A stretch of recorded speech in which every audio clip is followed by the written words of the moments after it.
নমস্কার। আমার সামনে দেখতেই পাচ্ছেন যে প্রচুর পরিমাণে কিন্তু আম গাছ এবং উপরে কিন্তু প্রচুর পরিমাণে আম ঝুলে আছে।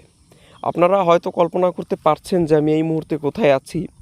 আমি এসেছি এবছর প্রথমবার মালদায় এবং মালদার সেই বিখ্যাত যে আম সেটা উপভোগ করতে এসেছি এবং আপনাদেরকে দেখাতে এসেছি যে এখানকার আমের বাগান কেমন হয় এবং যারা দেখেননি আগে আমের বাগান, বিশেষ করে মালদার আমের বাগান, তাদের জন্য আজকের এই ভিডিও।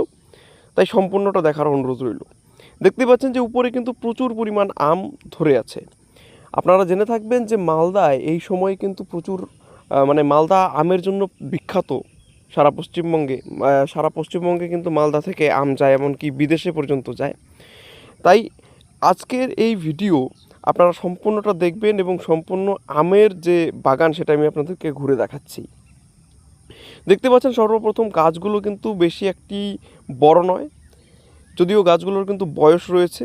তার কারণ এখানে কিন্তু প্রচণ্ড পরিমাণে আমের পরিচর্যা করা হয় এবং ডালগুলোকে সময়ে সময়ে কাটিং করা হয়, যে কারণের জন্য গাছের কিন্তু ডালের পরিমাণটা একটু বেশি, যেমনটা আপনারা দেখতেই পাচ্ছেন। এবং দেখবেন যে গাছগুলো কিন্তু ছড়ানো রয়েছে, অর্থাৎ শুধু যে লম্বা হয়েছে তা নয়, একটু ডান দিক বাঁ দিক একটু ছড়ানো রয়েছে, যে কারণের জন্য ফল কিন্তু বেশি পাওয়া যায় আমের কিন্তু এটি প্রায় শেষ সিজন।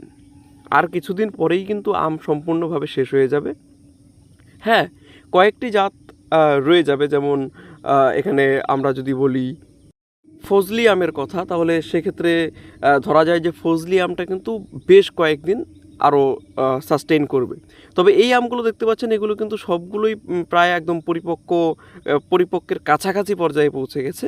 আর কিছুদিন পরেই এই গাছগুলোর কিন্তু আম ফুরিয়ে যাবে। যেমনটি দেখতে পাচ্ছেন, সব গাছে কিন্তু আম নেই, বেশ কয়েকটি গাছ এখানে রয়েছে যেগুলোর মধ্যেই কিন্তু ফল রয়েছে। আর মালদার আশেপাশের আমি প্রচুর পরিমাণ ইতিমধ্যেই আমি ঘুরে ফেলেছি এবং অনেক বাগান আমি কিন্তু পরিদর্শন করলাম, যেখানে আমরা দেখতে পেয়েছি যে অনেক গাছেই কিন্তু এখনও পর্যন্ত আম প্রায় শেষের পথে বা শেষ হয়ে গেছে। তো আমরা প্রায় মাঝামাঝির পরবর্তী পর্যায়ে কিন্তু এখানে এসে উপস্থিত হয়েছি, যেমনটা দেখতেই পাচ্ছেন। খুব ইচ্ছে ছিল যে মালদার যে আমের বাগান সেটা আমরা একবার ঘুরে দেখব এবং আপনাদেরকেও দেখাবো। তাই আপনাদেরকে এই আমের বাগানটি দেখাতে পেরে আমার খুব ভালো লাগছে। আপনারা আমাকে কমেন্ট বক্সে জানাবেন যে মালদার আমের বাগান আপনারা কে কে দেখেছেন, এবং যারা মালদা থেকে দেখছেন তাদের জন্য আমি বলবো যে আপনারা কমেন্ট করে জানাবেন এবং আমের বাগানটি আপনাদের কেমন লাগলো। যারা আগে দেখেননি তারা আমাকে অবশ্যই জানাবেন যে কেমন লাগলো। এই আম কিন্তু মালদার অর্থকরী ফসলের মধ্যে সবথেকে অন্যতম এবং আম কিন্তু আমাদের জাতীয় ফল, অত্যন্ত সুমিষ্ট। এই মালদার আম আমরা খেয়েও দেখেছি, অত্যন্ত সুমিষ্ট। তো তবে এখানে কিন্তু মিক্স ভ্যারাইটি রয়েছে, ল্যাংড়াও রয়েছে এবং হিমসাগরও রয়েছে, ফজলিও কিছু গাছ রয়েছে, বিভিন্ন কোয়ালিটির কিন্তু আম এখানে আমরা দেখতে পাচ্ছি। অত্যন্ত চমৎকার ফলন এবং সবথেকে যেটা ভালো বিষয় আমার যেটা মনে হলো, যে আম কাটার পরে দেখবেন যে আমাদের যে লোকাল আম আমরা খাই সেগুলোর মধ্যে কিন্তু পোকা থাকে। তবে এখানে আমরা দেখতে পেয়েছি যে একটি আমের মধ্যেও কিন্তু কোনো রকম কোনো পোকার দাগ নেই, স্পট নেই।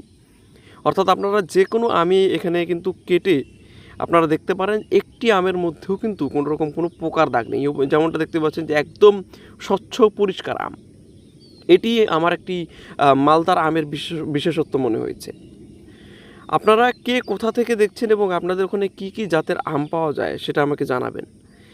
আম কিন্তু প্রত্যেকটি মানুষেরই প্রিয় ফলের মধ্যে অন্যতম, আমিও তাদের মধ্যে একজন। দেখতে পাচ্ছেন যে এই গাছগুলো দেখুন কী পরিমাণ ফল ধারণ করে রয়েছে। যদিও এটি কিন্তু পিক সিজন না, আমি আপনাদের বললাম যে আম কিন্তু প্রায় শেষের দিকে, অর্থাৎ মাঝামাঝি পর্যায়ে আমরা পেরিয়ে এসেছি। তবুও দেখতে পাবেন যে গাছে কিন্তু আমের এখনও পর্যন্ত প্রচুর বাহার রয়েছে। তো কেমন লাগলো আজকের আমাদের এই ভিডিও অবশ্যই আমাকে কমেন্ট বক্সে জানাবেন এবং যারা মালদা থেকে দেখছেন বিশেষ করে তাদের বলবো তারা আমাকে অবশ্যই কমেন্ট করে জানাবেন। আজকের ভিডিও এখানেই শেষ করব। সবাই ভালো থাকবেন, ধন্যবাদ।